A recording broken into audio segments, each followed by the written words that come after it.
Man lazimal istighfar, siapa yang banyak beristighfar, Allah berikan 4. Ja'alallahu lahu min kulli dhiqin makhraja, segala kesempitannya dilapangkan Allah, sempit hatinya dilapangkan Allah, sempit dadanya dilapangkan Allah.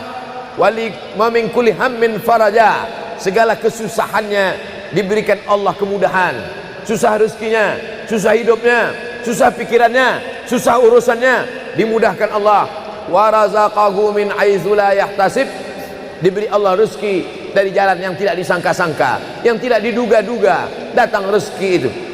Siapa yang menjanjikan? Nabi Muhammad SAW. Nabi bicara dari mana? Wa ma yantiqu 'anil hawa in huwa illa wahyun yuha. Dia bicara bukan mengikuti hawa nafsunya, melainkan dari wahyu yang dibawa oleh Jibril dari Allah Subhanahu wa taala. Memperbanyak istighfar. Yang keempat, wa ma kana Allahu mu'adzibahum wa hum yastaghfirun. Allah tidak akan menurunkan azab wa hum yastaghfirun selama mereka mampu beristighfar. Oleh sebab itu, kenapa tsunami tidak datang? Kenapa gunung tidak meletus? Kenapa air yang dari laut tidak naik ke darat? Kenapa tidak terjadi gempa bumi? Masih ada di Sidrap yang beristighfar.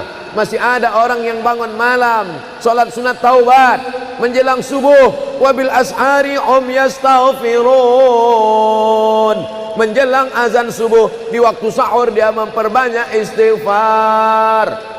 Sependek-pendeknya astaghfirullah, agak panjang astaghfirullahalazim, lebih panjang astaghfirullahalazim alladzi la ilaha illa huwal hayyul qayyum wa atubu ilaih. Yang lebih afdal sayyidul istighfar, Allahumma anta rabbi la ilaha illa anta khalaqtani wa ana 'abduka wa ana 'ala 'ahdika wa wa'dika mastata'tu a'udzu bika min syarri ma sana'tu abu'u laka bi ni'matika 'alayya wa abu'u bi dhanbi faghfirli fa innahu la yaghfiru dzunuba illa anta.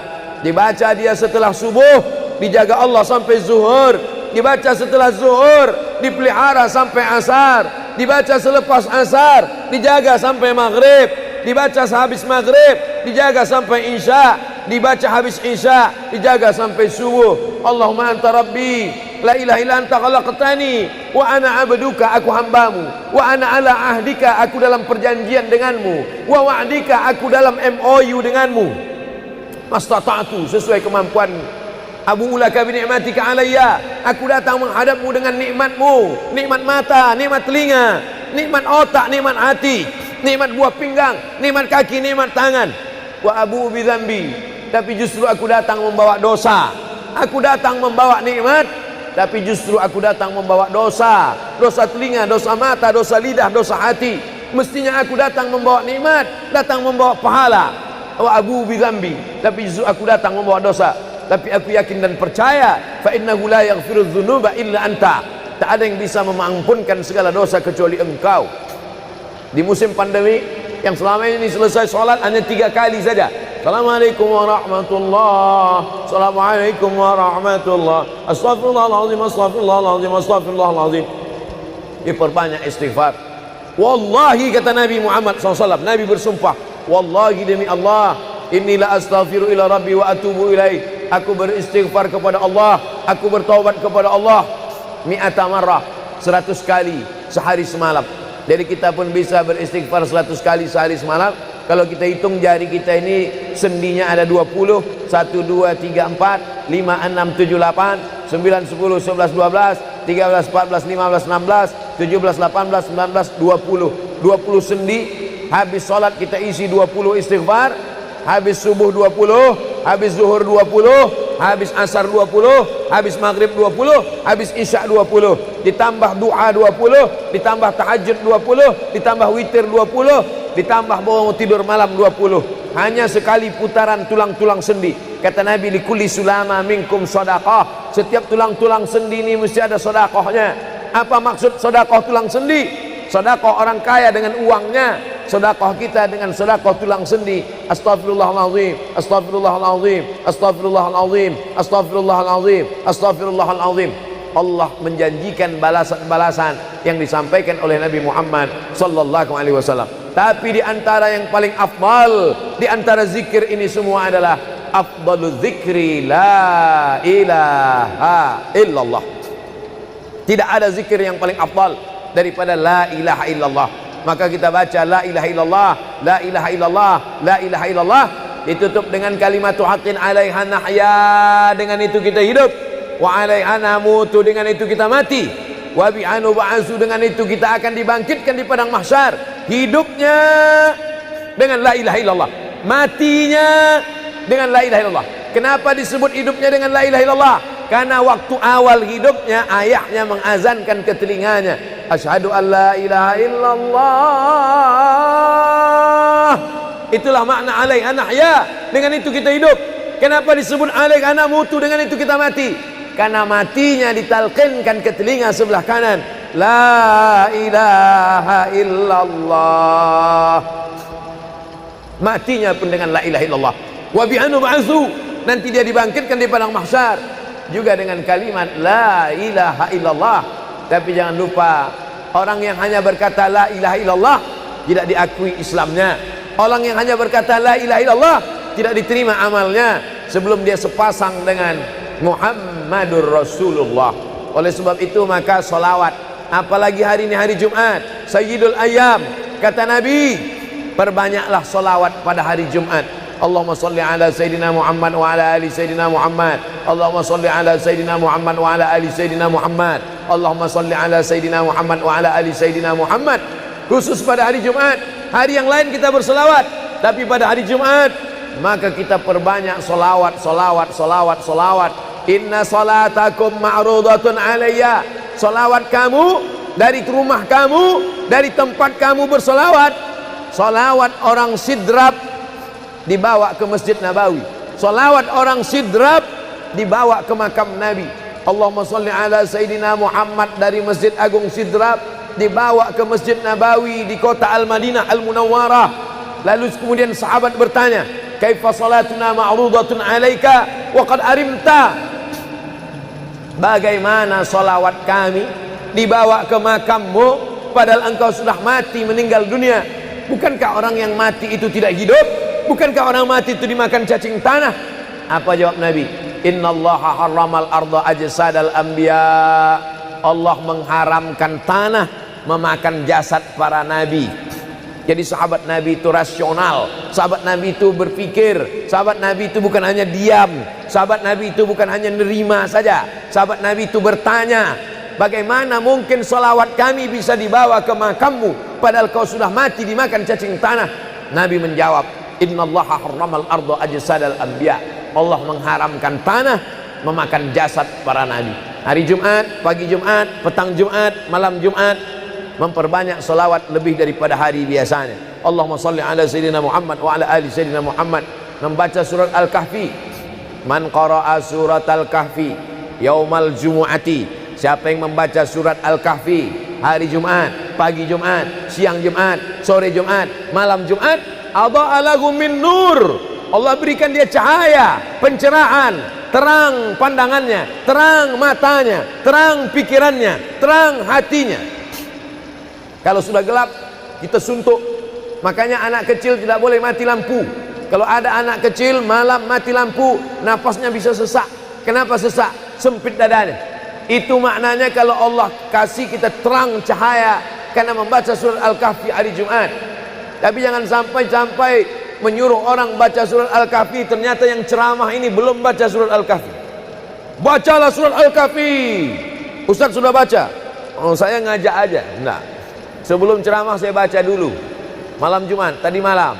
Habis sholat tahajud, duduk, baca surat Yasin, baca surat Al-Kahfi. Supaya waktu menyampaikannya plong. Karena kalau kita hanya menyuruh saja tidak mengamalkannya, terasa di dalam hati. Bacalah surat Al-Kahfi. Pembohong. Oleh sebab itu saya mengajak, tapi saya sudah baca duluan. Man qara'a surat Yasin lailatal Jum'ah. Siapa yang membaca surat Yasin malam, tidak hanya malam Jumat. Man qara'a Yasin fi lailatin, tak ada disebut malam Jumat. Siapa yang baca surat Yasin pada suatu malam, malam Senin, malam Selasa, malam Rabu, malam Kamis, malam Ahad, malam Jumat, ghufira lahu, asbaha maghfuran lah. Waktu subuh dia sudah diampunkan Allah. Adapun surat Al-Kahfi tadi malam, malam Jumat, pagi Jumat, siang Jumat, sore Jumat, sampai nanti sebelum matahari tenggelam. Dan dari salat asar sampai matahari tenggelam, waktu mustajab untuk berdoa, didoakan segala kebaikan-kebaikan. Sayyidul Ayyam, induk dari segala hari. Berapa banyak orang amat sangat ingin hidup di hari ini, tapi meninggal kemarin sore. Berapa banyak amat sangat ingin hidup di bulan ini, tapi sudah didahului oleh ajal, janji kepada Allah Subhanahu wa taala.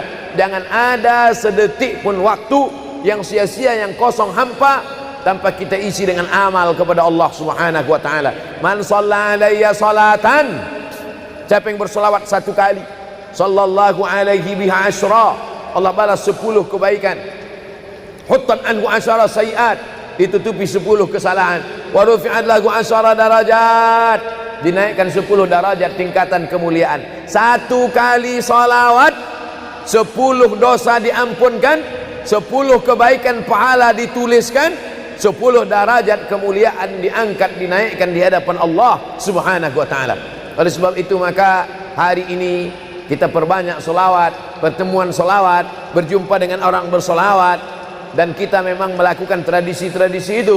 Ketika ada orang mau menikah bersolawat, anaknya akikah bersolawat, acara walimah bersolawat, khotib khutbah Jumat kalau tidak bersolawat batal Jumatnya.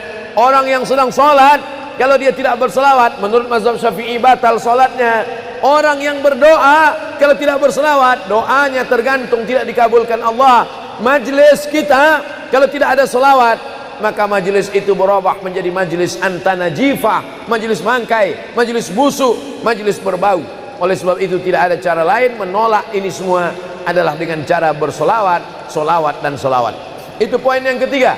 Poin yang keempat, di antara menjauhkan kita dari bala ini, tolak bala ini adalah shadaqatus sirri tadfa'u mitatas su'. Sodakoh menolak bala, mati su'ul khotimah.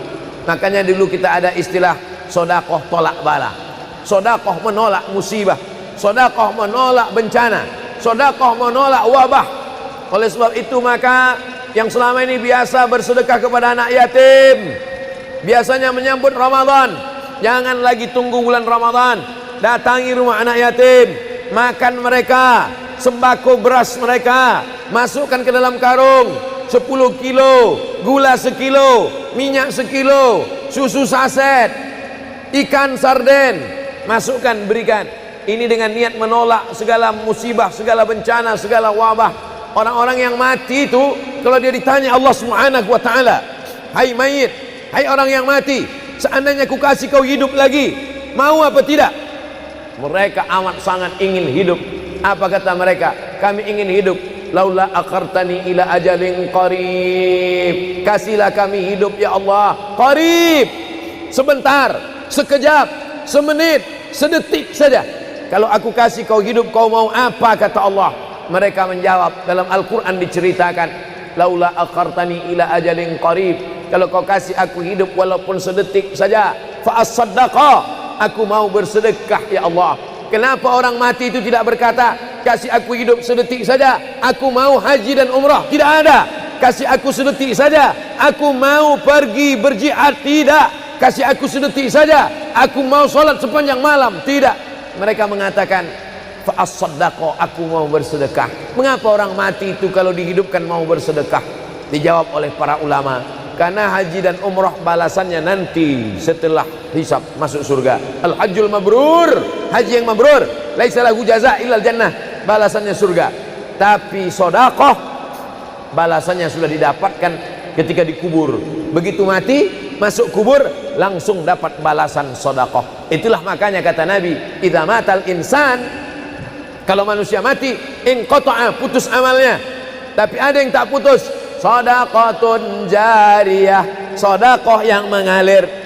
Belum bangkit dari kubur, belum padang mahsyar, belum hisab, belum timbangan amal, belum meniti titian siratal mustaqim, balasannya sudah nampak. Itu kehebatan sedekah dibandingkan amal yang lain.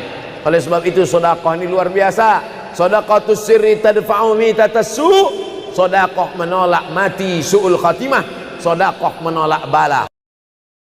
Man lazimal istighfar, siapa yang banyak beristighfar, Allah berikan 4. Ja'alallahu lahu min kulli dhiqin makhraja, segala kesempitannya dilapangkan Allah, sempit hatinya dilapangkan Allah, sempit dadanya dilapangkan Allah. Wali wa min kulli hammin faraja, segala kesusahannya diberikan Allah kemudahan, susah rezekinya, susah hidupnya, susah pikirannya, susah urusannya dimudahkan Allah. Wa razaqahu min haitsu la yahtasib, diberi Allah rezeki dari jalan yang tidak disangka-sangka, yang tidak diduga-duga datang rezeki itu. Siapa yang menjanjikan? Nabi Muhammad SAW. Nabi bicara dari mana? Wa ma yantiqu 'anil hawa in huwa illa wahyun yuha, dia bicara bukan mengikuti hawa nafsunya, melainkan dari wahyu yang dibawa oleh Jibril dari Allah Subhanahu wa taala. Memperbanyak istighfar. Yang keempat, wa ma kana Allahu mu'adzibahum wa hum yastaghfirun, Allah tidak akan menurunkan azab wa hum yastaghfirun selama mereka mau beristighfar. Oleh sebab itu, kenapa tsunami tidak datang, kenapa gunung tidak meletus, kenapa air yang dari laut tidak naik ke darat, kenapa tidak terjadi gempa bumi? Masih ada di Sidrap yang beristighfar, masih ada orang yang bangun malam salat sunat taubat menjelang subuh, wabil ashari yastaghfirun, menjelang azan subuh di waktu sahur dia memperbanyak istighfar. Sependek-pendeknya astaghfirullah, agak panjang astaghfirullahalazim, lebih panjang astaghfirullahalazim alladzi la ilaha illa huwal hayyul qayyum wa atubu ilaih. Yang lebih afdal sayyidul istighfar, Allahumma anta rabbi la ilaha illa anta khalaqtani wa ana 'abduka wa ana 'ala 'ahdika wa wa'dika mastata'tu a'udzu bika min syarri ma sana'tu abu'u laka bi ni'matika 'alayya wa abu'u bi dhanbi faghfirli fa innahu la yaghfiru dzunuba illa anta.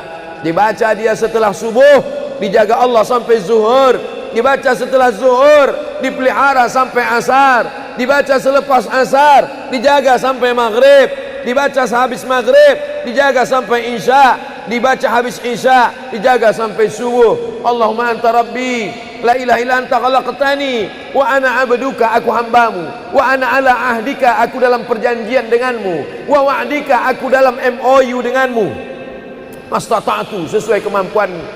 Abu ulaka bi ni'matika alayya, aku datang menghadapmu dengan nikmatmu, nikmat mata, nikmat telinga, nikmat otak, nikmat hati, nikmat buah pinggang, nikmat kaki, nikmat tangan. Wa abu bi dzambi, tapi justru aku datang membawa dosa. Aku datang membawa nikmat, tapi justru aku datang membawa dosa. Dosa telinga, dosa mata, dosa lidah, dosa hati. Mestinya aku datang membawa nikmat, datang membawa pahala. Wa abu bi dzambi, tapi justru aku datang membawa dosa. Tapi aku yakin dan percaya, fa innahu la yaghfiru dzunuba illa anta, tak ada yang bisa mengampunkan segala dosa kecuali engkau. Di musim pandemi yang selama ini selesai sholat hanya 3 kali saja. Assalamualaikum warahmatullahi, Assalamualaikum warahmatullahi, Astaghfirullahaladzim, Astaghfirullahaladzim, Astaghfirullahaladzim. Diperbanyak istighfar. Wallahi, kata Nabi Muhammad SAW, Nabi bersumpah, wallahi demi Allah, inilah astaghfiru ila rabbi wa atubu ilaih, aku beristighfar kepada Allah, aku bertaubat kepada Allah mi'ata marrah, 100 kali sehari semalam. Jadi kita pun bisa beristighfar 100 kali sehari semalam. Kalau kita hitung jari kita ini sendinya ada 20, 1, 2, 3, 4, 5, 6, 7, 8, 9, 10, 11, 12, 13, 14, 15, 16, 17, 18, 19, 20 sendi. Habis sholat kita isi 20 istighfar, habis subuh 20, habis zuhur 20, habis asar 20, habis maghrib 20, habis isya 20, ditambah doa 20, ditambah tahajud 20, ditambah witir 20, ditambah bangun tidur malam 20. Hanya sekali putaran tulang-tulang sendi. Kata Nabi, likulli sulama minkum sedekah, setiap tulang-tulang sendi ini mesti ada sedekahnya.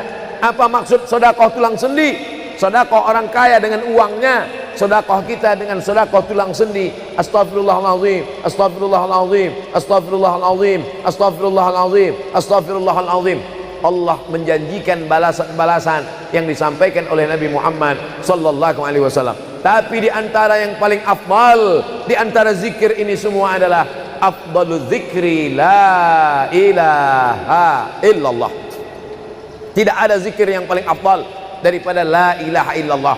Maka kita baca la ilaha illallah, la ilaha illallah, la ilaha illallah, ditutup dengan kalimatu haqqin 'alaiha nahya, dengan itu kita hidup, wa 'alaiha namutu, dengan itu kita mati, wa bi'anu ba'su, dengan itu kita akan dibangkitkan di padang mahsyar. Hidupnya dengan la ilaha illallah, matinya dengan la ilaha illallah. Kenapa disebut hidupnya dengan la ilaha illallah? Karena waktu awal hidupnya ayahnya mengazankan ke telinganya, asyhadu an la ilaha illallah. Itulah makna alaiha nahya, dengan itu kita hidup. Kenapa disebut alaiha namutu, dengan itu kita mati? Karena matinya ditalqinkan ke telinga sebelah kanan, la ilaha illallah. Matinya pun dengan la ilaha illallah. Wa bi'anu ba'su, nanti dia dibangkitkan di padang mahsyar juga dengan kalimat la ilaha illallah. Tapi jangan lupa, orang yang hanya berkata la ilaha illallah tidak diakui Islamnya. Orang yang hanya berkata la ilaha illallah tidak diterima amalnya sebelum dia sepasang dengan Muhammadur Rasulullah. Oleh sebab itu maka solawat, apalagi hari ini hari Jumat, Sayyidul Ayyam, kata Nabi, perbanyaklah solawat pada hari Jumat. Allahumma salli ala Sayyidina Muhammad wa ala ali Sayyidina Muhammad. Allahumma salli ala Sayyidina Muhammad wa ala ali Sayyidina Muhammad. Allahumma salli ala Sayyidina Muhammad wa ala ali Sayyidina Muhammad. Khusus pada hari Jumat. Hari yang lain kita berselawat, tapi pada hari Jumat maka kita perbanyak solawat, solawat, solawat, solawat. Inna salatakum ma'rudatun alayya. Solawat kamu dari rumah kamu, dari tempat kamu bersolawat. Solawat orang sidrap dibawa ke Masjid Nabawi. Salawat orang sidrap dibawa ke makam Nabi. Allahumma salli ala Sayyidina Muhammad dari Masjid Agung Sidrap dibawa ke Masjid Nabawi di kota Al-Madinah Al-Munawwarah. Lalu kemudian sahabat bertanya, kaifa salatuna ma'rudatun alaika wa qad arimta? Bagaimana salawat kami dibawa ke makammu padahal engkau sudah mati, meninggal dunia? Bukankah orang yang mati itu tidak hidup? Bukankah orang mati itu dimakan cacing tanah? Apa jawab Nabi? Innallaha harramal arda ajsadal anbiya. Allah mengharamkan tanah memakan jasad para nabi. Jadi sahabat Nabi itu rasional. Sahabat Nabi itu berpikir. Sahabat Nabi itu bukan hanya diam. Sahabat Nabi itu bukan hanya nerima saja. Sahabat Nabi itu bertanya, bagaimana mungkin salawat kami bisa dibawa ke makammu padahal kau sudah mati dimakan cacing tanah? Nabi menjawab, innallaha harramal arda ajsadal anbiya. Allah mengharamkan tanah memakan jasad para nabi. Hari Jumat, pagi Jumat, petang Jumat, malam Jumat, memperbanyak salawat lebih daripada hari biasanya. Allahumma salli ala Sayyidina Muhammad wa ala ali Sayyidina Muhammad. Membaca surat Al-Kahfi. Man qara'a surat Al-Kahfi yaumal jumu'ati. Siapa yang membaca surat Al-Kahfi hari Jumat, pagi Jumat, siang Jumat, sore Jumat, malam Jumat, adha'a lahu min nur. Allah berikan dia cahaya, pencerahan, terang pandangannya, terang matanya, terang pikirannya, terang hatinya. Kalau sudah gelap, kita suntuk. Makanya anak kecil tidak boleh mati lampu. Kalau ada anak kecil malam mati lampu, nafasnya bisa sesak. Kenapa sesak? Sempit dadanya. Itu maknanya kalau Allah kasih kita terang cahaya karena membaca surat Al-Kahfi hari Jumat. Tapi jangan sampai menyuruh orang baca surat Al-Kahfi, ternyata yang ceramah ini belum baca surat Al-Kahfi. Bacalah surat Al-Kahfi. Ustaz sudah baca? Oh, saya ngajak aja. Enggak. Sebelum ceramah saya baca dulu. Malam Jumat, tadi malam. Habis sholat tahajud, duduk, baca surat Yasin, baca surat Al-Kahfi. Supaya waktu menyampaikannya plong. Karena kalau kita hanya menyuruh saja tidak mengamalkannya, terasa di dalam hati. Bacalah surat Al-Kahfi. Pembohong. Oleh sebab itu saya mengajak, tapi saya sudah baca duluan. Man qara'a surat Yasin lailatal Jum'ah. Siapa yang membaca surat Yasin malam, tidak hanya malam Jumat. Man qara'a Yasin fi lailatin, tak ada disebut malam Jumat. Siapa yang baca surat Yasin pada suatu malam, malam Senin, malam Selasa, malam Rabu, malam Kamis, malam Ahad, malam Jumat, ghufira lahu, asbaha maghfuran lah. Waktu subuh dia sudah diampunkan Allah. Adapun surat Al-Kahfi tadi malam, malam Jumat, pagi Jumat, siang Jumat, sore Jumat, sampai nanti sebelum matahari tenggelam. Dan dari salat asar sampai matahari tenggelam, waktu mustajab untuk berdoa, didoakan segala kebaikan-kebaikan. Sayyidul Ayyam, induk dari segala hari. Berapa banyak orang amat sangat ingin hidup di hari ini, tapi meninggal kemarin sore. Berapa banyak amat sangat ingin hidup di bulan ini, tapi sudah didahului oleh ajal, janji kepada Allah Subhanahu wa taala. Jangan ada sedetik pun waktu yang sia-sia, yang kosong hampa, tanpa kita isi dengan amal kepada Allah Subhanahu wa taala. Man shalla alayya salatan, siapa yang bersolawat satu kali, sallallahu alaihi biha asyra, Allah balas 10 kebaikan. Huttan anhu asyara sayiat, ditutupi 10 kesalahan.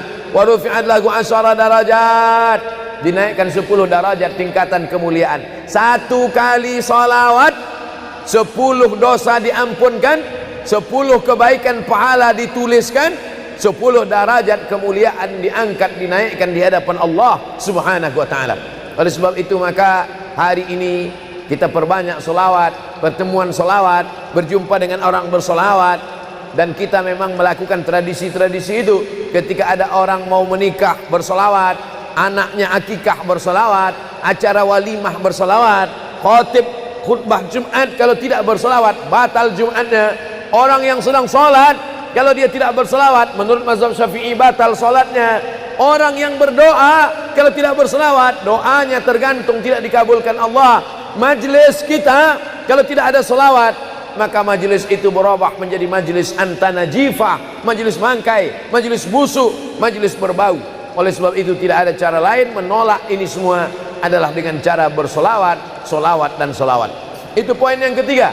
Poin yang keempat, di antara menjauhkan kita dari bala ini, tolak bala ini adalah shadaqatus sirri tadfa'u mitatas su'. Sodakoh menolak bala, mati su'ul khotimah. Makanya dulu kita ada istilah sodakoh tolak bala, sodakoh menolak musibah, sodakoh menolak bencana, sodakoh menolak wabah. Oleh sebab itu maka yang selama ini biasa bersedekah kepada anak yatim, biasanya menyambut Ramadan, jangan lagi tunggu bulan Ramadan, datangi rumah anak yatim, makan mereka, sembako beras mereka, masukkan ke dalam karung 10 kilo, gula sekilo, minyak sekilo, susu saset, ikan sarden, masukkan, berikan.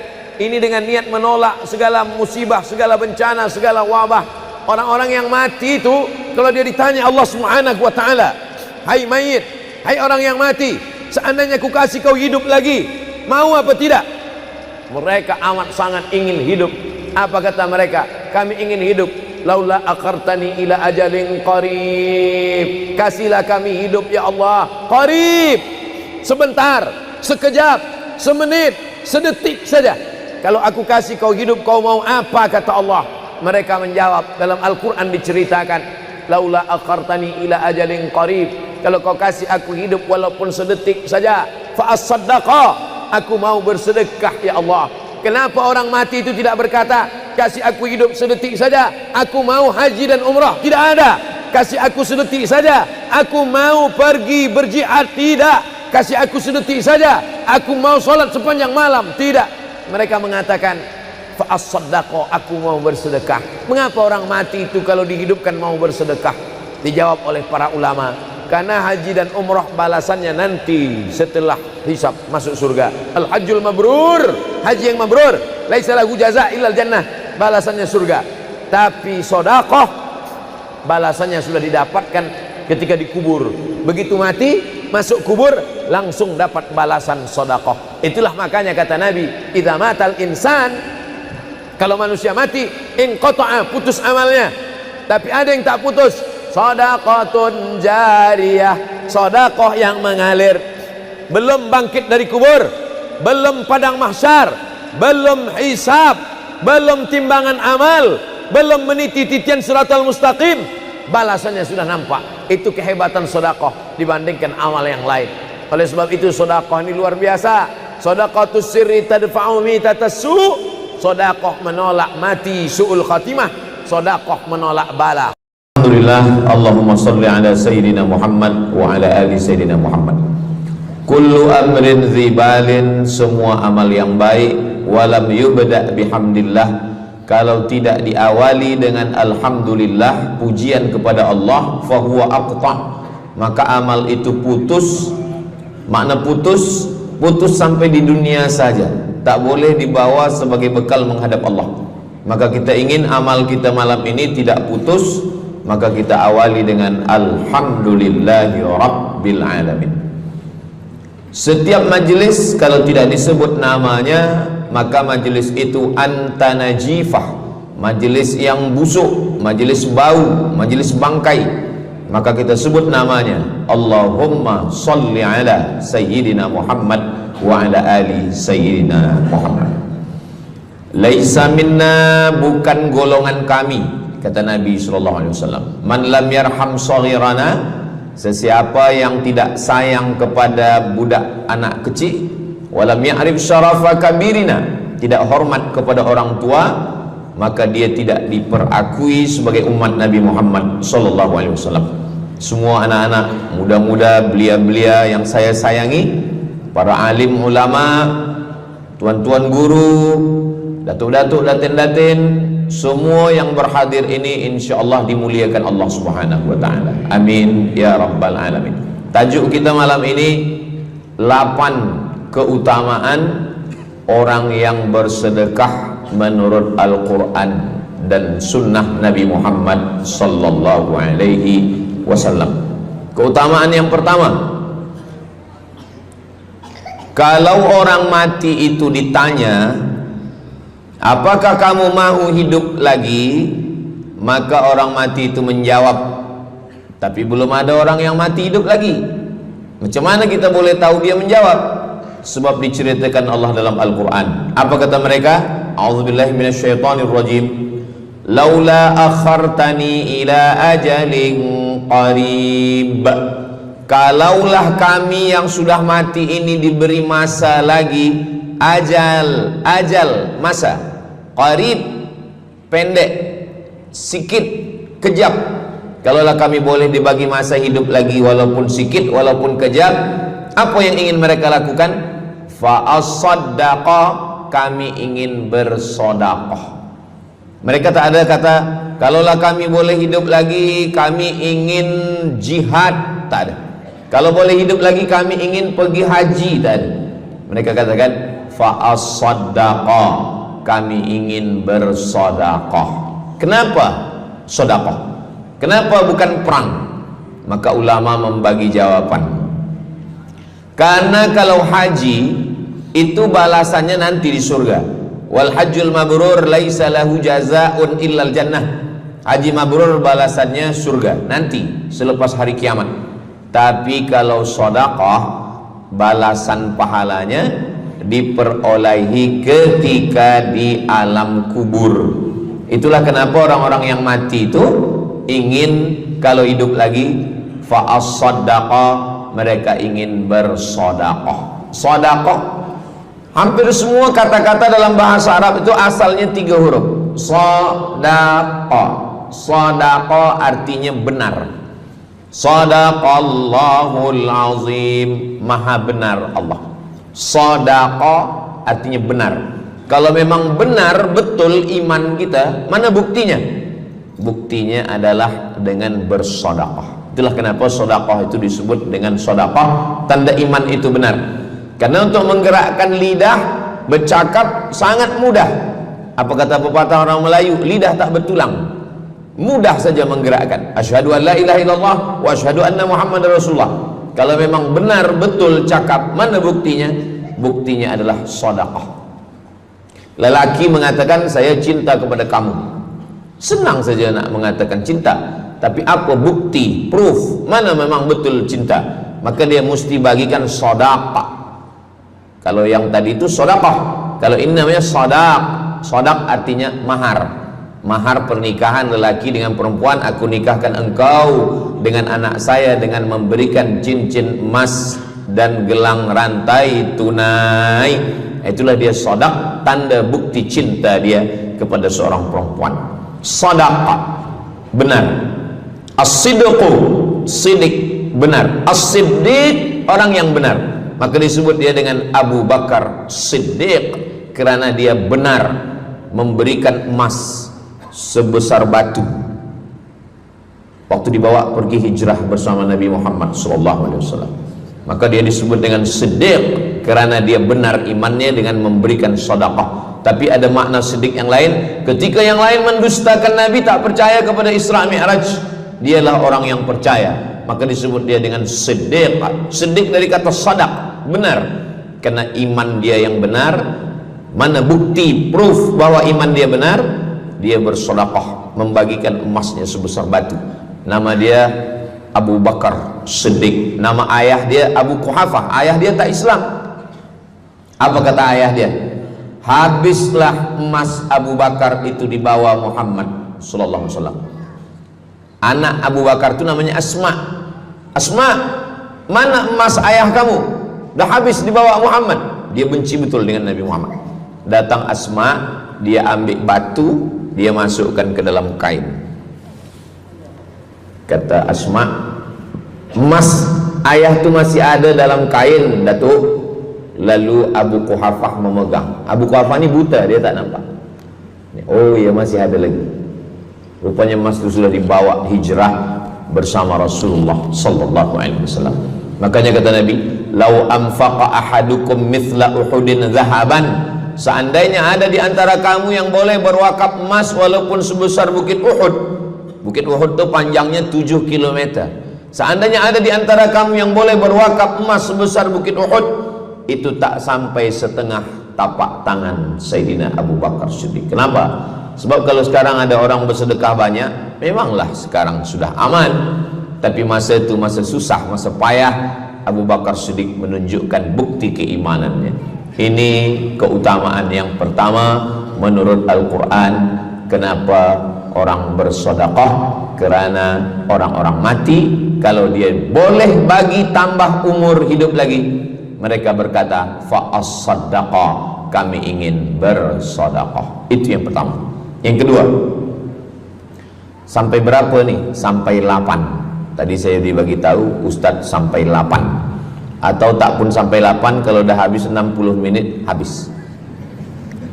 Yang kedua, idzas sama'un fatarat, langit terbelah. Wa idzal kawakibun tasarat, planet bertembung, berjatuhan. Wa idzal biharu fujirat, lautan diletupkan, tsunami namanya. Wa idzal qubur bu'athirat, semua yang dikubur dibangkitkan. Selepas itu kita pun bangkit dari kubur. Innama amruhu idza arada syai'an ayyaqula lahu kun fayakun. Bila kita bangkit, tak ada atap, tak ada dinding, tak ada pokok kayu, semua gunung-gunung macam bulu kambing dihembus angin. Wa takunul jibalu kal ihnil manfush, macam bulu kambing dihembus angin. Di mana kita bernaung? Di mana kita berlindung? Kata Nabi sallallahu alaihi wasallam. Ini yang kedua. Kullu mri'in tahta zilli sadaqatihi, orang akan bernaung di bawah sedekah. Bukan bernaung di bawah haji, bukan bernaung di bawah sembahyang, bukan bernaung di bawah puasa, tapi tempat bernaung atap adalah sedekah. Tapi jangan sebab kita kaji sedekah malam ni, esok subuh tak sembahyang. Awak tak sembahyang, kita bernaung di bawah sedekah. Betul, memang bernaung di bawah sedekah, tapi tiangnya sembahyang. As-salatu imaduddin, sembahyang, salat itu adalah tiang daripada agama. Maka tempat kita berlindung, tempat kita bernaung nanti adalah sedekah. Ada yang tenggelam kerana peluh saking panasnya, ada yang tenggelam kerana peluh sampai ke lutut, ada sampai ke pinggang, ada sampai ke leher, ada yang tenggelam habis. Tapi ada orang yang merasa sejuk, selesa. Kenapa? Kullu mri'in tahta zilli sadaqatihi, orang akan bernaung di bawah sedekah. Orang-orang yang membina masjid, macam mana mahalnya masjid, jutaan ringgit, maka ketika dia mati menghadap Allah Subhanahu wa taala, semua kepanasan, semua terik matahari sejengkal dari ubun-ubun kepala, tapi ada orang yang tahta zilli sadaqatihi, dia akan bernaung di bawah sedekah. Mudah-mudahan panjang umur, Allah bagi kita rezeki supaya kita boleh bernaung di bawah sedekah kita nanti insyaallah. Kita masa siang 12 jam, malam 12 jam, tapi di akhirat nanti 50 alfasanah, 50.000 tahun, belum tentu lagi diputuskan di pengadilan Allah Subhanahu wa taala. Datang orang menghadap Nabi Adam, wahai Adam, kami sudah kepanasan, kami tak tahan di padang mahsyar ini. Kata Nabi Adam, saya malu menghadap Allah. Dulu kata Allah, la taqraba hadhihi syajarah, jangan dekati pokok kuldi, fatakuna minaz zalimin, nanti engkau jadi orang zalim. Fa azallahuma syaitan, tapi digoda syaitan. Lalu kemudian Nabi Adam bertaubat. Doa yang paling tua doa Nabi Adam, Rabbana zalamna anfusana wa illam taghfir lana wa tarhamna lanakunanna minal khasirin. Datang mereka menghadap kepada Nabi Nuh. Cepatlah Nabi Nuh menghadap kepada Allah supaya diputuskan mahkamah ini. Kata Nabi Nuh, saya malu menghadap Allah. Anak saya Kan'an, masa saya panggil, ya bunayya, wahai anak saya Kan'an, irkam ma'ana, ayo mari naik ke atas perahu sampan ayah. Apa kata Kan'an? Sa'awi ila jabali ya'simuni minal ma, saya naik sampan, saya naik ke atas bukit, saya akan selamat. Rupa-rupanya hujan 40 hari 40 malam, tenggelam. Kita belum lagi 40 hari 40 malam, baru 2 hari buaya dah naik ke jalan. Macam mana 40 hari 40 malam? Maka saat itu, saat anaknya Kan'an akan tenggelam, apa kata Nabi Nuh? Ya Rabbi, ya Allah, inna bni min ahli, itu anakku ya Allah. Allah marah. Apa kata Allah? Innahu laisa min ahlik, dia bukan anakmu. Innahu amalun ghairu salih, karena amal dia tak baik. Nabi Nuh malu menghadap Allah. Datang mereka kepada Nabi Musa alaihissalam. Kata Nabi Musa, saya pun malu menghadap Allah kerana perbuatan Bani Israel, umat saya jahat. Mereka datang menghadap Nabi Isa. Kata Nabi Isa, saya malu menghadap Allah kerana mereka menyembah saya selepas saya meninggalkan mereka. Pada akhirnya mereka datang menghadap Sayyidina wa Maulana wa Syafi'ina Muhammad sallallahu alaihi wasallam. Hanya Nabi Muhammad lah yang berani menghadap Allah. Sebab apa? Sebab dia umatnya. Maka walaupun kita umat yang paling kecil, umur paling pendek, badan paling tidak bertenaga, tapi kita adalah umat yang pertama nanti yang akan diputuskan perkara, dan kita adalah umat yang pertama akan masuk ke dalam surga Allah Subhanahu wa ta'ala. Maka banyak mereka yang ingin menjadi umat Nabi Muhammad. Bahkan Nabi Musa pun ingin menjadi umat Nabi Muhammad sallallahu alaihi wasallam. Masa Umar bin Khattab datang membawa lembaran-lembaran Taurat, Nabi berkata, apa itu wahai Musa? Taurat. Nabi Muhammad SAW memanggil, mari Taurat. Lalu Nabi Muhammad mengkoyak. Apa kata Nabi? Lau kana Musa hayyan ma wasa'ahu illa iyattabi'ani. Kalaulah Musa masih hidup, dia pasti akan ikut saya. Dan itu betul pada peristiwa Isra dan Mi'raj. Nabi jadi imam, Nabi Musa jadi makmum, Nabi Isa jadi makmum, Nabi Ibrahim jadi makmum, semua nabi-nabi jadi makmum. Imamnya adalah Sayyidina wa Maulana Muhammad sallallahu alaihi wasallam. Jadi keutamaan yang kedua, kita bernaung di bawah sedekah. Yang ketiga, sadaqatus sirri tutfi'u ghadabar rabbi kama yatfa'ul ma'an nar. Sedekah memadamkan api neraka seperti air yang memadamkan api. Kita kalau nampak api, mudah-mudahan kita selamat daripada terbakar, amin. Lalu kemudian datang api, kita padamkan dengan air. Lalu kemudian macam mana memadamkan api neraka? Air sebanyak apa yang boleh memadamkan? Maka kata Nabi SAW, keutamaan yang ketiga adalah sadaqatus sirri tutfi'u ghadabar rabbi, sedekah memadamkan api neraka. Jadi kalau kita dulu banyak silap, banyak salah, banyak dosa. Kullu bani Adam, semua manusia ini khata'un, semua pernah salah, pernah mabuk, pernah berzina, pernah minum khamar, pernah berjudi. Kalaupun dia tidak buat dosa yang zahir, pernah hasad, pernah dengki, busuk hati. Maka ketika itu macam mana memadamkan murka Allah dengan istighfar, memadamkan dengan sembahyang, solat, sunat, taubat? Ada satu cara lagi. Dengan cara apa? Memadamkannya dengan sedekah. Tudfi'u ghadabar rabbi, memadamkan murka marah Allah subhanahu wa ta'ala, padam dengan sedekah. Tapi tentu saja sedekah yang ikhlas kerana Allah subhanahu wa ta'ala. Datang seorang yang sudah banyak dosa menghadap Nabi, menghadap pendeta Yahudi. Wahai pendeta Yahudi, saya ini banyak salah, banyak dosa. Saya sudah membunuh 99 orang. Apakah mungkin Tuhan mengampunkan dosa saya? Kata pendeta Yahudi, Tuhan tidak mengampuni dosa kamu kerana kamu sudah membunuh. Dia cabut pisau dia. Kalau begitu kamulah yang ke-100. Dia dah bunuh 99. Itu maka saya takut juga kalau datang orang, Ustaz Samad, apakah Allah mengampuni dosa saya? Apa dosa kamu? Membunuh orang. Ayo Allah ampunkan dosa. Faqtulu anfusakum, bunuhlah diri kamu. Surat Al-Baqarah. Bunuhlah diri kamu. Fataba alaikum, Allah menerima taubat kamu dengan membunuh diri. Sebab Bani Israel minta ampun kepada Allah bukan dengan istighfar, minta ampun kepada Allah bukan dengan sembahyang taubat.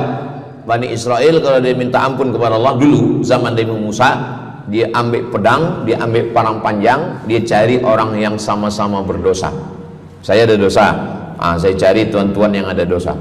Tuan ada dosa? Ada. Kita nak bertaubat? Ya, ayo kita. Nanti kita sama-sama cincang. Nanti tuan cincang saya cincang tuan.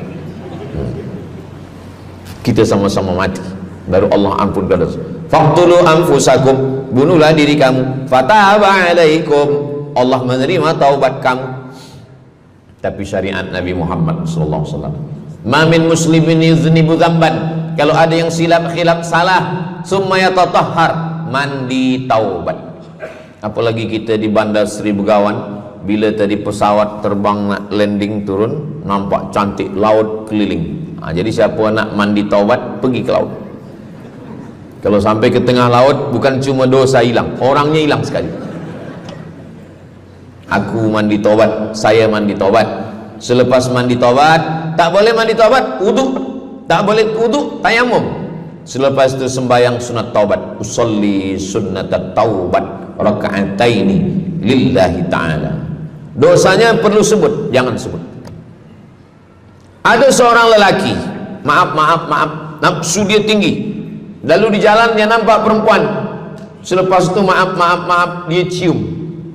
Selepas itu dia datang ke Nabi, dia mengadu, ya Rasulullah, tadi saya melakukan begini. Tegak Umar bin Khattab, Allah sudah tutupi, kenapa kamu bukakan di hadapan orang ramai? Allah mengampuni manusia kecuali al-mujahirun. Al-mujahirun menampakkan dosanya dan bangga dengan dosanya. Ini orang akhir zaman ini sekarang banyak mujahirun. Dia mabuk, dia live streaming. Hai guys, dah mabuk ke malam ni? Ini al-mujahirun. Maka ulil amri mesti ambil hukum. Tapi orang yang pernah berdosa, pernah silap, pernah salah, jangan cerita lagi, tutup. Suami-suami kalau bertobat kepada Allah, mengadu kepada Allah, cukup. Jangan cerita ke istri. Allah menerima, istri tak terima. Jadi taubat cukup kepada Allah Subhanahu wa taala, mengadu dah. Bangkit tahajud malam minta kepada Allah. Jangan suara kuat-kuat. Cukup. Sebab tidak semua kejujuran boleh diterima orang lain. Tak semua perempuan boleh menerima kejujuran. Sakit hati dia. Allah Subhanahu wa taala Maha Pengampun. Selepas itu kemudian wa asbi'is sayyi'atal hasanata, dosa-dosa silap khilaf masa lalu bagaimana menutupinya? Hasanata, perbuatan baik. sembahyang baik, sholat baik, tapi ada yang paling baik. Apa dia? Shadaqatus sirri, memperbanyak sedekah, sedekah, sedekah, memadamkan murka Allah seperti api dipadamkan oleh air. Marah itu adalah kobaran dari api neraka. Bila kita sedang marah, itu adalah api neraka lahab. Lahab itu artinya berkobar. Lahab pakai ba, lahab. Sebab saya pernah juga lalu di satu jalan, ada rumah makan, restoran Abu Lahab, pakai P, lahab, mungkin lahab, makan lahab. Allah Subhanahu wa taala memadamkan murkanya. Inna rahmati sabaqat ghadabi, rahmatku lebih cepat daripada murkaku. Memang Allah marah, tapi ketika dia berbagi kepada orang lain, dia tutupi dosanya di masa yang lalu. Syarat taubat 3. Yang pertama, an-nadamu fil qalbi, menyesal dalam hati. Yang kedua, al-iqraru bil lisani, nyatakan dengan lisan, astaghfirullahalazim. Yang ketiga, al-itmaru alla ya'uda ilaihi abadan, tekad saya tidak akan buat lagi sampai mati. Namanya taubat nasuha. Nasuha, 3 huruf. Nasoha artinya menyaring madu. Datang orang memanjat pokok kayu, dia ambil parang panjang, dia potong sarang lebah jatuh ke bawah, disaring dengan kain tipis, lalu kemudian tersangkut di atas kain. Lilinnya tersangkut, lebahnya tersangkut, anak lebah tersangkut, rantingnya tersangkut, dahannya tersangkut, maka keluarlah madu. Itu bahasa Arabnya namanya nasuha. Apa makna nasuha? Menyaring dosa-dosa sehingga yang tinggal hanya amal soleh, yang sampah-sampah tersangkut. Sekarang susah nak minum madu yang asli, banyak palsu. Macam mana Ustaz, saya ni suka spesial minum madu, apa tanda madu ni asli? Bawa pulang ke rumah, kalau istri marah itu asli.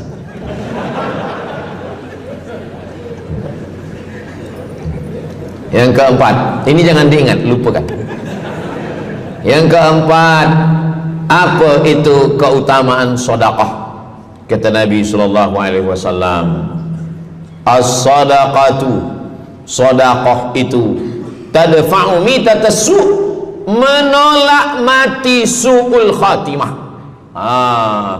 Tak ada guna amal elok baik kalau mati dalam keadaan su'ul khatimah. Kita selalu berdoa, Allahumma khtim lana bihusnil khatimah. Maka cara untuk menolak mati su'ul khatimah ini adalah dengan cara sedekah.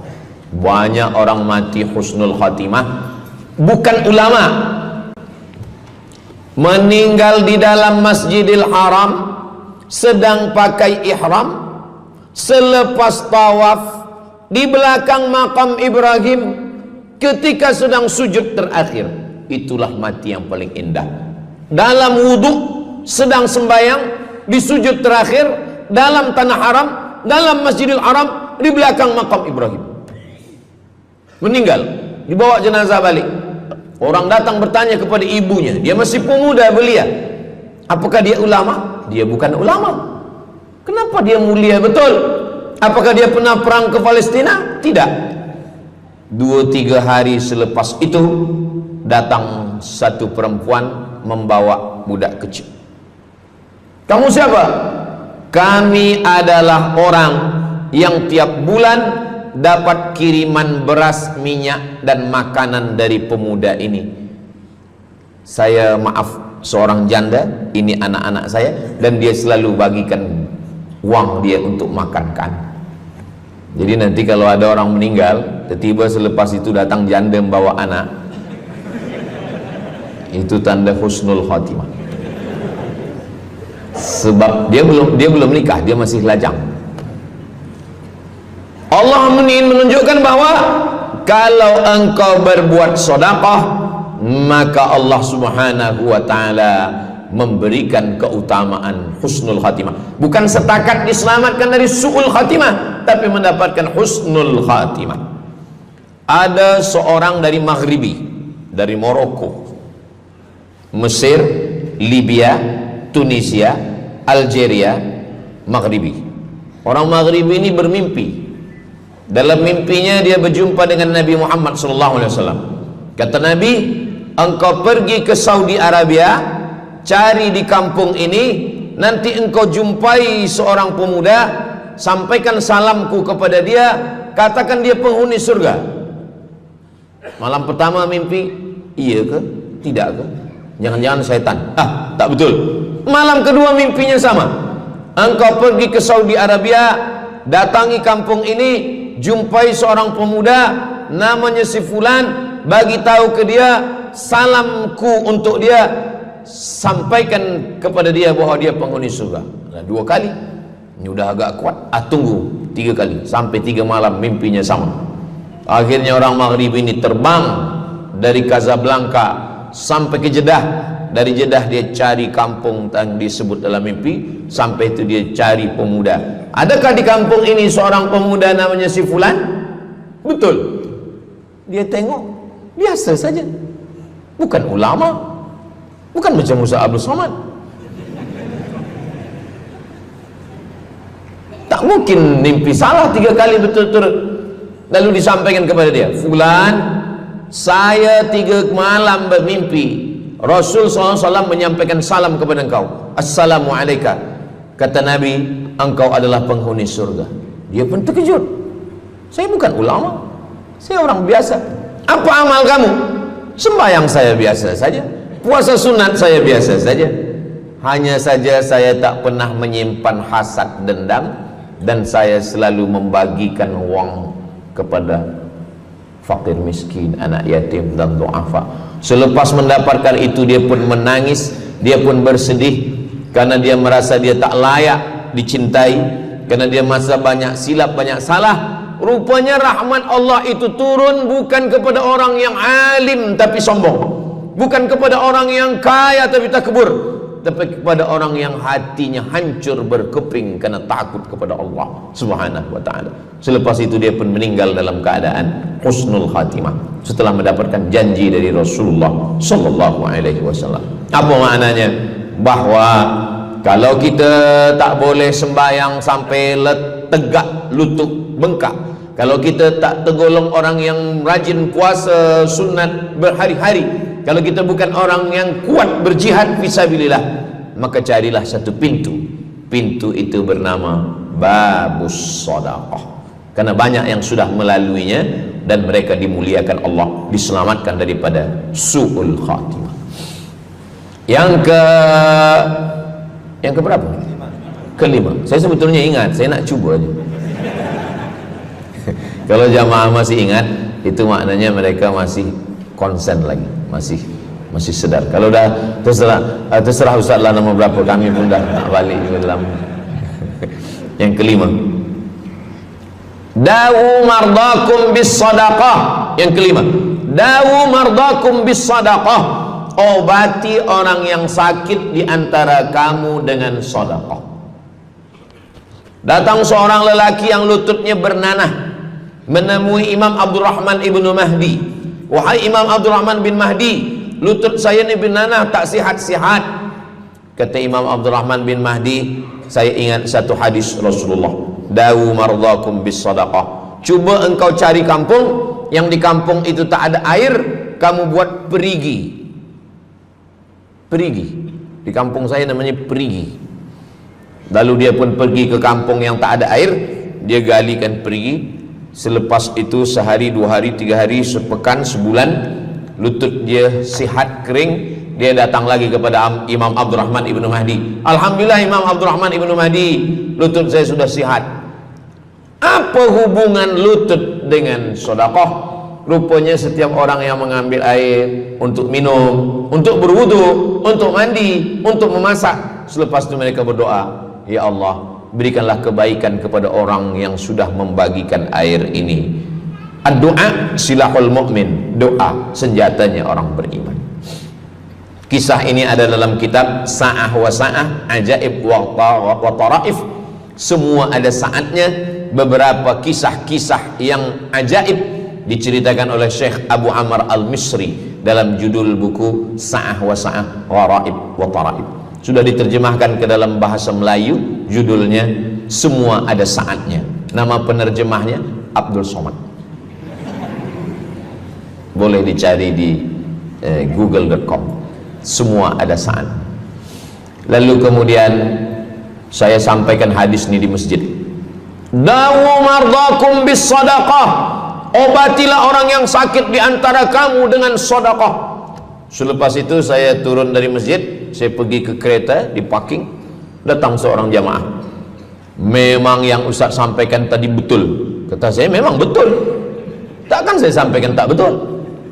Apa maksud awak? Betul.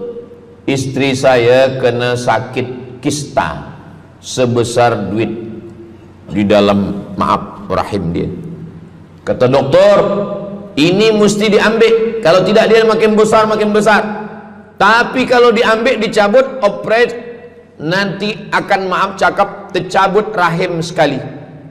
Dan kalau rahim tercabut, maka nanti tidak boleh mengandung.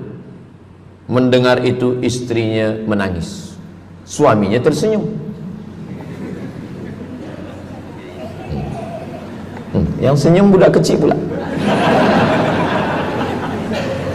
Lalu kemudian rupanya istri dia tahu tentang hadis Nabi, dawu mardakum bis sadaqah. Obatilah orang yang sakit dengan bersedekah. Maka dia pun bersedekah, bersedekah, bersedekah, bersedekah. Selepas itu mereka pergi lagi medical check up ke hospital. Sampai di hospital dicek USG, rupanya kista itu makin kecil, kecil, kecil, kecil dan hilang. Doktor tu pula bertanya balik, awak makan apa? Saya makan nasi, kata dia. Minum apa? Minum teh tarik. Saya amalkan hadis Nabi Muhammad SAW, dawu mardakum bis sadaqah. Kata doktor, awak tak perlu operate dan ini tidak perlu dibelah, dan rahim awak masih boleh mengandung. Istrinya tersenyum, lakinya pula menangis. Begitulah Allah Subhanahu wa taala. Syekh Abu Amr Al-Misri bercerita tentang seorang perempuan di Saudi Arabia. Dia pergi ke Amerika. Kata doktor di Amerika, kamu sudah balik ke rumah, makan kenyang, tidur lelap. Nanti kalau puan-tuan pergi hospital, lalu dokter bercakap, balik ke rumah, makan kenyang, tidur lelap, itu maknanya malaikat maut dah dekat, tak ada obat. Maka dia pun balik ke Saudi Arabia, dia ambil harta dia, dia sedekah, dia sedekah, dia sedekah, dia sisa dia bagikan baki sikit untuk ahli waris. Selepas itu last kali dia pergi lagi ke Amerika, last medical check up. Apa kata doktor di Amerika? Kami sudah cek, kamu sihat wal afiat. Banyak sekali orang-orang yang diberikan Allah Subhanahu wa taala keutamaan dengan sedekah, mukjizat bahwa Nabi SAW sudah meninggal dunia, tapi mukjizatnya masih ada sampai akhir zaman ini. Di antaranya adalah dawu mardakum bis sadaqah, obatilah orang yang sakit di antara kamu dengan bersedekah. Yang ketujuh, yatsba'ul mayyita salasun, yang mengiringi mayat orang mati ke liang lahat ada tiga. Yang pertama mal, bahasa Arabnya mal, orang kita menyebut mall, harta. Yang mengiringi manusia ke liang lahat, yang pertama maluhu, harta. Yang kedua ahluhu, istri, anak, menantu, kawan, jiran, sahabat. Yarji'usnani, yang dua ni balik ke rumah, anak balik, istri balik, kereta balik, semua balik. Wa yabqa wahidun, yang kekal hanya satu. Apa dia? Yang kekal hanya satu, itulah dia sedekatuhu. Sedekahlah yang kekal. Itulah kenapa orang-orang meninggal dunia. Kita di atas dunia ini, kata Nabi, baina sittin wa sab'in. Kita hidup di atas dunia ini antara sittin, 60, sab'in, 70. 60, 70, 60, 70. Kalau umur 30, ada berjumpa jamaah umur 30 yang dia soal, dah berbini ke? Nabi ni belum. Oh. Awak dah menikah? Belum. Apa belum nikah lagi? Kejap lagi Ramadan. Takkan jaga subuh? Macam mana nak sembahyang? Macam mana nak sahur? 30. Bila 40, soalan sudah berubah. Saya ni diabetes, saya ni kolesterol, saya ni. Bila masuk 50, dah mula tanya, saya ni rabun, tak nampak lagi. Bini pun kadang tak nampak. Bini orang nampak. Bila 60, mendengar tazkirah Ustaz Somad, kunci satu, jangan tersinggung. Ada beberapa jamaah tersinggung, balik meninggal. Bukan kerana tersinggung, memang ajal dah sampai. Jadi Ustaz umur berapa? Saya lahir 18 hari bulan Mei 1977. Umur rasa 27. Umur ini bukan masalah angka, tapi masalah rasa. Semua yang hadir uban, semua yang hadir banyak uban, semua yang hadir malam ini muda. Mana muda lagi Ustaz? Kami dah tua. Ini bukan orang tua, ini orang tua yang terjebak di tubuh pemuda. Ini semua pemuda-pemuda. Siapapun yang sembahyang ke masjid, siapapun yang berjamaah, maka dia muda. Siapapun yang tidur di rumah tak sembahyang, dia sudah tua. Lautan kan kuseberangi, gunung kan kudaki, masjid kulalui. Ini orang tua semua. Jadi tua dan muda itu bukan masalah usia, bukan masalah umur, tapi masalah perasaan kita. Saya kalau ditanya orang, umur Ustaz berapa? Qamariyah apa Syamsiah? Muharram Safar apa Januari Februari? Jadi masalah umur ini insyaallah kita semua dibagi Allah kesihatan. Amin ya rabbal alamin. Yang sakit-sakit diangkat Allah penyakitnya. Amin. Jadi kata Nabi sallallahu alaihi wasallam, semuanya tinggal, wa yabqa wahidun, yang tinggal hanya satu, wa amaluhu, di antara amal adalah sedekah. Itu yang ketujuh. Nabi meninggal umur 63 tahun. Abu Bakar Siddiq 63 tahun. Imam Syafi'i lahir 150, meninggal 204. Imam Syafi'i lahir di Gaza, Palestina. Semoga Allah menolong saudara kita di Palestina. Imam Syafi'i lahir di Palestina, di Gaza 150 Hijrah. Meninggal di Fustat, Kahirah, Mesir 204. Imam Syafi'i umurnya hanya 54 tahun. 50, muda. Tapi Imam Syafi'i berada di alam barzah 204, sekarang sudah 1447, 1447 tahun. Apa maknanya? Berarti Imam Syafi'i di alam kubur sudah 1200 tahun. Soalan, lebih lama di atas tanah atau di dalam tanah? Lebih lama di alam barzah. Di alam rahim 9 bulan 10 hari. Di alam dunia 63 tahun kalau sampai. Di alam kubur menunggu hari kiamat. Imam Syafi'i sudah 1200 tahun. Tapi setiap detik, setiap menit, setiap jam, dari maghribi sampai ke Nusantara, semua orang menyebut nama Syafi'i, Syafi'i, Syafi'i, Syafi'i. Setiap kampung ada nama orang Syafi'i, setiap kawasan ada nama orang Syafi'i. Begitulah mulianya Imam Syafi'i. Kita, seandainya kita mati, berapa lama lagi kita di alam barzah? Dulu ada yang mengatakan kiamat 2012, rupanya tak jadi. Kan ada filmnya, kiamat 2012, Steven Spielberg.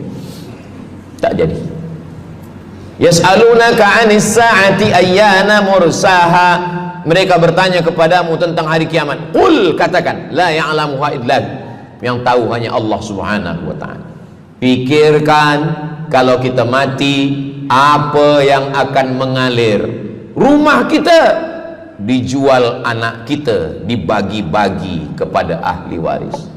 Kereta kita dijual semuanya.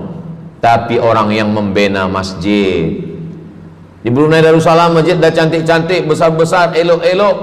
Tadi kami cerita tentang Muslim yang ada di Kamboja, yang ada di Vietnam, yang ada di Myanmar, kesusahan, kepayahan, yang ada di Palestin. Itu kalau kita tolong, mengalir sampai hari kiamat. Kita fikirkan apa yang akan mengalir selepas kita mati menghadap Allah Subhanahu wa ta'ala. Di antara yang pasti mengalir, anak belum tentu. Waktu kita hidup dia soleh, selepas kita mati dia stres. Na'udzubillah. Mudah-mudahan anak-anak kita semua anak-anak yang soleh-soleh. Tapi yang pasti adalah sedekah. Maka kita siapkan sedekah menolong agama Allah Subhanahu wa ta'ala. Yang ke-8, kata Nabi sallallahu alaihi wasallam,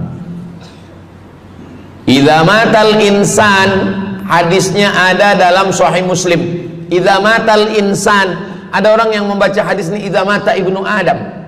Idza mata ibnu Adam itu terjemah, bukan bunyi teks. Bunyi teksnya idza matal insan, kalau manusia mati, inqata'a, putus. Tapi banyak yang salah faham tentang hadis nih. Kamu malam ni tak ada buat kenduri orang mati, tak ada baca doa, tak ada baca yasin, tak ada baca tahlil.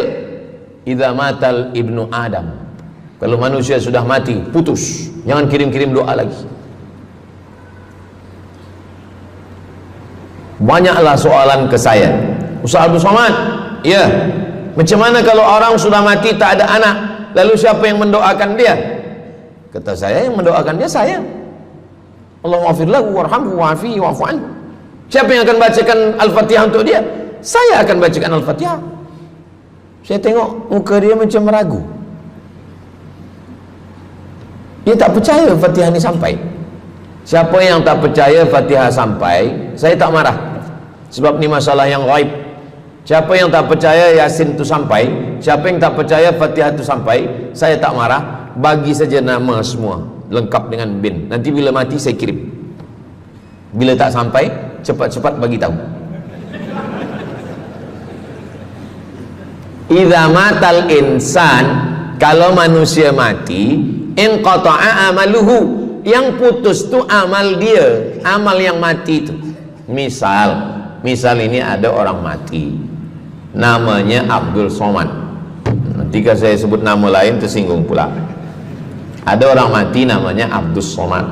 Idza matal insan, kalau Abdul Somad ni mati, inqata'a amaluhu, maka yang putus tu amal dia. Amal Abdul Somad ni yang putus. Amal orang Brunei untuk Abdul Somad putus atau tak putus? Tidak putus. Datang berita, mereka tengok di Instagram Abdul Somad, Ustadz Abdul Somad Official. Bagi yang belum follow, cepat follow. Dapat berita Ustadz Somad sudah meninggal. Orang Bandar Seri Begawan, semua orang Brunei mengirimkan Al-Fatihah, mereka sholat gaib. Sampai apa tak sampai? Sampai. Jadi mana yang putus itu apa maknanya?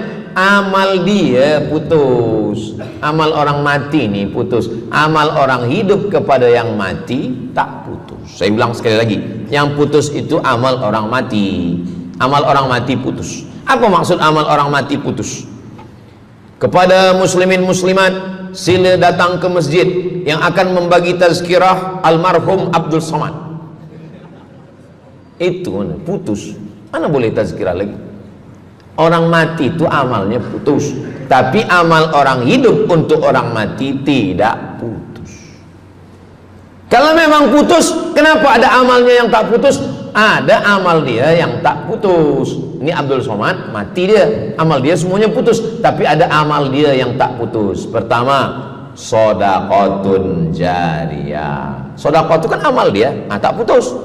Sedekah dia bina masjid dia, sedekah dia tahfiz Quran. Budak-budak tahfiz Quran itu menghafal Quran, jadi tuan guru, punya murid, punya pondok, maka tak putus. Amal dia tapi tak putus. Yang kedua, ilmun yuntafa'u bih, mengajar dia, diamalkan orang, tak putus. Waladun solihun, anak soleh. Anak soleh itu maksudnya, anak soleh itu kan amal dia. Nah, itu yang banyak orang yang tak paham.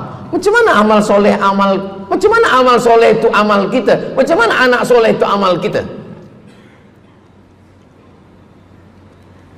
Kalau istri, mohon maaf, kalau istri awak cuma awak tengok saja, apakah mungkin dia hamil? Nah, itu dah payah betul dah menjelaskan. Maknanya anak kita itu amal kita. Maka kalau kita mati, dia tetap mengalir. Bukan berarti doa orang lain tak sampai. Ini banyak orang salah faham.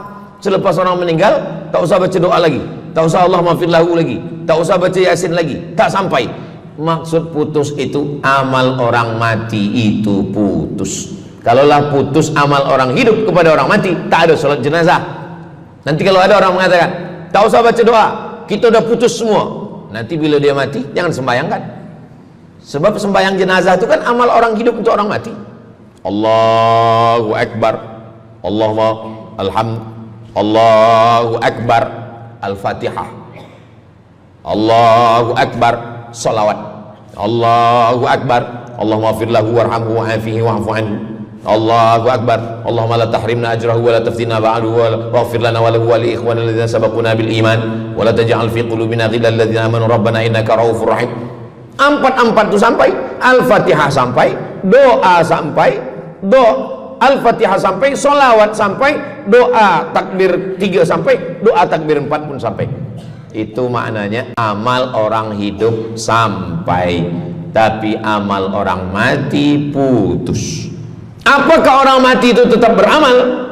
Orang mati tetap beramal, tapi katanya putus. Yang putus itu amal wajib. Sholat wajib, tak wajib lagi. Puasa wajib, tak wajib lagi. Adapun amal yang tak wajib, makanya kalau ada suami yang tak mau amal wajib, suruhlah dia mati. Mana dalil ustadz bahwa orang mati tetap beramal? Waktu Nabi Muhammad SAW Isra Mi'raj, Nabi Isra Mi'raj, Nabi tengok Nabi Musa sholat di dalam kuburnya, padahal Nabi Musa sudah meninggal. Itu menunjukkan orang meninggal pun beribadah, tapi ibadah dia tidak wajib lagi. Waktu sampai di Masjidil Aqsa, Nabi Ibrahim sholat, Nabi Musa sholat, Nabi-Nabi sholat, padahal mereka sudah meninggal dunia. Itu menunjukkan bahwa orang mati beribadah, tapi ibadahnya tidak wajib. Yang kita wajib ini hanya dari akil baligh sampai kita mati. Siapa yang wajib sembahyang? Akil baligh. Siapa yang wajib puasa? Akil baligh. Siapa yang wajib haji? Akil baligh mampu. Ada orang akil, ada orang baligh tapi tak akil. Umur 15 tahun, 20 tahun, 30 tahun, baligh, umurnya sampai, tapi tak akil, tak ada akal. Rufi'al qalam, kertas, pena. Pena dia terangkat, tak mencatat. Ada 3 orang yang penanya tak mencatat. Yang pertama, anis sobi hatta yahtalim, budak kecil sampai dia mimpi akil balik. Yang kedua, anin naim hatta yastayqiz, orang tidur sampai dia terjaga. Yang pertama, budak kecil sampai akil balik. Maka kalau nak nakal waktu kecil itulah. Menyesal saya Ustaz, waktu kecil dulu baik-baik. Yang kedua, anin naim hatta yastayqiz, orang tidur sampai dia jaga tidur. Makanya kalau nak buat dosa waktu tidur. Ada seorang suami tidur, selepas itu dia terjaga, dia katakan ke istri dia, Adinda, buah hati belayan jiwa, siang dan malam terbayang-bayang, makan tak kenyang, tidur tak lelap. Abang bermimpi malam tadi. Mimpi apa? Mimpi berbini lagi. Kata istri dia, engkau tidur lagi, mimpi lagi, ceraikan dia. Macam mana nak tidur lagi? Begitulah. Tapi perempuan ini tak ada di Brunei, di kampung saya. Sini baik-baik. Orang tidur dia tidak boleh dihukum, sebab mimpi kita tak boleh buat-buat. Anil naim hatta yastayqiz, orang tidur sampai dia jaga tidur. Anil majnun hatta yafiq, orang gila sampai sehat. Orang gila tak diambil hukum, tak wajib sembahyang, tak wajib puasa. Itu maka kadang isteri kalau ada lelaki tak sembahyang, abang ni gila ke? Kata, aku tergila-gila dengan kamu sayang. Jadi siapa yang wajib? Macam mana dengan orang yang pikun, hilang ingatan? Hilang ingatan bila dari mula zuhur azan sampai waktu asar habis, ingatan dia hilang, maka dia tak wajib sembahyang. Tapi bila dia ingat sekejap, dia wajib lagi. Itu pula masalahnya Ustaz. Laki saya ni hilang ingatan waktu sembahyang je. Lepas tu ingat balik berakal. Kata orang kalau sudah tua kita mengalami namanya demensia. Manusia demensia, amnesia. Amnesia tak ingat apa-apa, semua lupa. Tu maka kita bila nak pergi ke mana-mana guna helmet, sebab bila kepala ni terantuk lupa. Ada kawan saya, dia hafaz Quran 30 juz, ceramah tazkirah ke mana-mana, bawa kereta jatuh. Kata dia banyak ayat-ayat yang hilang, maka aku kalau sembahyang ayat pendek-pendek. Kata saya, bang, di kampung saya dulu kalau ada radio yang dah tua yang rosak, itu biasa kita pukul mau elok balik. Cuba antukkan sekali lagi, kata saya. Kata dia, aku takut kalau aku antukkan Fatihah ni pula hilang. Maka Islam ini datang menjaga 5. Pertama, menjaga akal. Tak boleh minum khamar, tak boleh guna khamar, narkotik. Menjaga diri, tak boleh bunuh diri. Menjaga kehormatan, tak boleh menghina orang. Menjaga agama, tak boleh membawa aliran sesat, ateis, tak percaya, kekafiran. Menjaga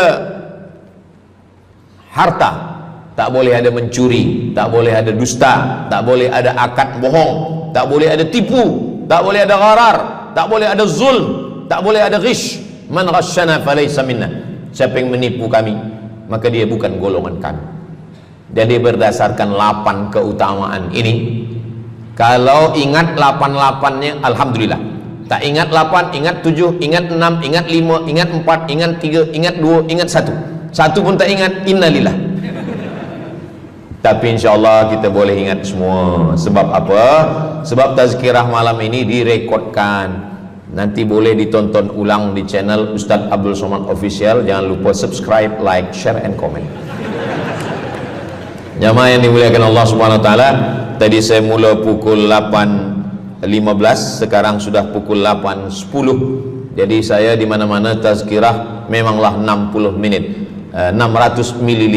Tapi rupanya botolnya kecil je. Jadi sebenarnya setengah jam pun cukup.